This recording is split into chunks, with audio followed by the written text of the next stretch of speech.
Hey guys, Alex here from Wizard of Tourism. I run a digital marketing agency that works predominantly with travel, with businesses within the travel and tourism industry to help them with local marketing, ads, marketing overall, branding, stuff like that. I apologize for the hat. I'm having a terrible hair day. But in today's video, I want to talk about the best walking tour marketing ideas. Of course, there's tons of them you can follow. These are going to be my top four recommendations for walking tour marketing ideas. You can just go through the list here. You can leave right now if this is good enough. But I'm going to dive into each of these and recommend and go through why I recommend them and how you can implement it for your own walking tour business. So right off the bat, if you're in a pinch, if you're starting a new agency, and if you have the budget, and even if you don't, I recommend trying to get the budget.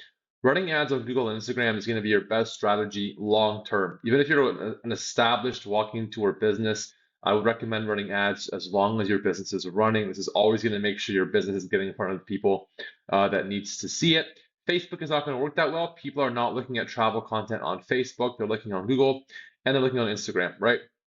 So just jumping into search here for any city you search for, if there is a demand for walking tours, you will see Google Ads, right? And I'm telling you right now, if you're running walking tours in Athens, this is not competition for ads, right? If you're looking for a walking tour, none of this has anything to do with walking tours, right?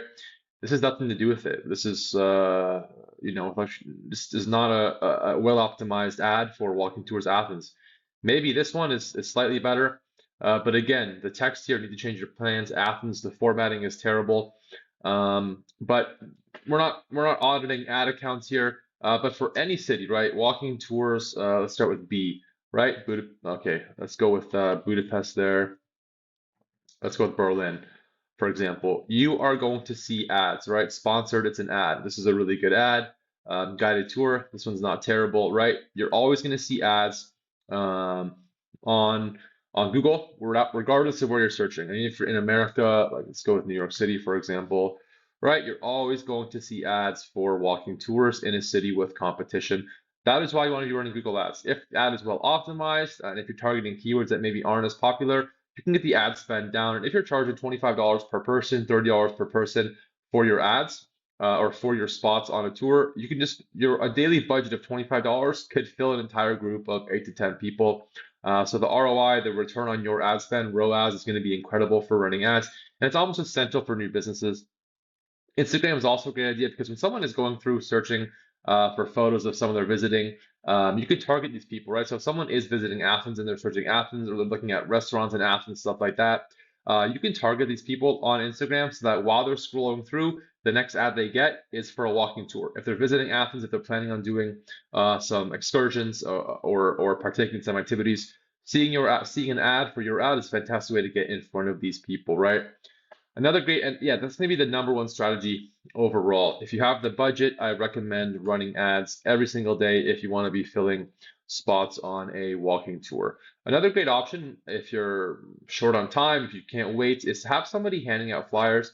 Again, you're going to have to check in your local city, in your local area, if this is allowed or it would cost you to do this. But flyers are another great idea. Let me see if there's any examples here. Yeah, flyers or like little tickets, right, are a great idea to have somebody hand out in popular tourist areas. Have someone standing there say, hey, interested in a walking tour? Here's a flyer, right? It can be super effective. It's not very expensive to have somebody standing there in a lot of these cities handing out flyers. Flyers themselves are not expensive. And again, if you have somebody standing in an area that there are a lot of people, there are a lot of tourists, somebody that can pinpoint tourists, what tourists are dressed like, what they look like, for example, handing out flyers is another great way to get people to partake in your tour.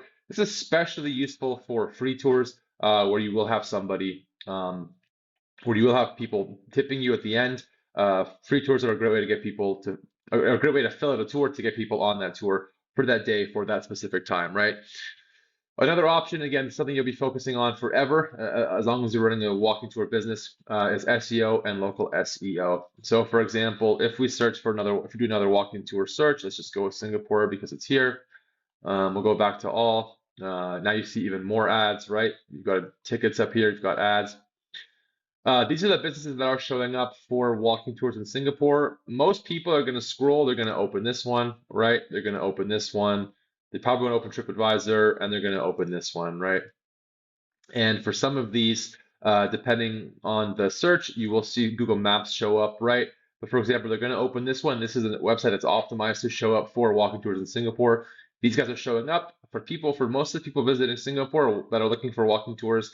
They're going to click on this link. They're going to book one of these tours. If not, they're going to go with the second one, which is this website. They're going to book one of these tours. If not, they'll go with the third. They're going to book one of these tours. They won't make it much further past there, right? So people looking for tours, they're going to look at the ads. A lot of people are going to click this. A lot of people are going to click the ad. And then most people, the rest are going to click the top result. And then it's going to be a substantially less amount of people that are clicking through. And if you're all the way down here, right, no one's making their way to Defense Collective or Video Guides. Nobody's making their way all the way down here. So you need to be spending time trying to rank your pages for those local searches. Take advantage of SEO. Another thing you can do is for a lot of local searches, people will perform the search on Google Maps, right? And if they do the search on Maps, and like let's just use an example of Singapore, right? If you're in Singapore and someone does do a search for walking tour Singapore, this is where local SEO starts to have an effect. Is people are going to go through, and again, they're going to open. This is not an ad, but people are going to go through. They're going to open just a few of these results, right? They're going to click through. They're going to click on the website, link, and they're going to go through and make the booking, or they're just going to call, or they're going to message them on Instagram, right? But they're only going to look at a few of the results. So you got to be optimizing for those local searches for local SEO. So when someone does search for a walking tour in Singapore or in your local area, not only are you showing up at the top of Google Maps, you're also showing up at the top of Google Search, right? So here, you'll be showing up here, and you'll also be showing up in the actual Google search results, which we were just looking at here. Without that, it's going to be very difficult to get people to visit your website and book tours organically, which is why local SEO and SEO overall is incredibly important for marketing your walking tour. And then last but not least is collabing with local travel businesses and restaurants. Again, it doesn't hurt to go into hostels. It doesn't hurt to go into smaller hotels. It doesn't hurt to visit some restaurants and say, hey, I run this business. Can I post an ad here? Can you hand out these flyers? Or have a stack of them at the check-in counter, at the restaurant desk, like where people are leaving to pay, anything like that, right? Every little bit helps, especially for a new business, and it's going to help with networking, especially if you visit hotels or hostels, right? Getting your sign up or getting flyers up in a hotel or hostel for people that are visiting specifically for tourism purposes, especially hostels.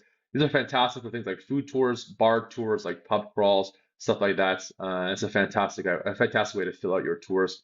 But overall, my number one recommendation would be running ads. Number two, which is going to work in the long term, is going to be SEO and local SEO, and then hotels and handing out flyers are a great way to kind of subsidize the rest of those walking tour bookings. Other than that, of course, there are tons of marketing ideas. You can ask ChatGPT. Excuse me, you can Google it, but these are going to be my recommendations if you want to be filling up tours on a regular basis. And yeah, that's what I got for today's video. Be sure to check out the playlist I have of walking tours, walking tour marketing. And yeah, as always, you guys, thank you for watching. I hope it's been helpful for you, and we will see you in the next video.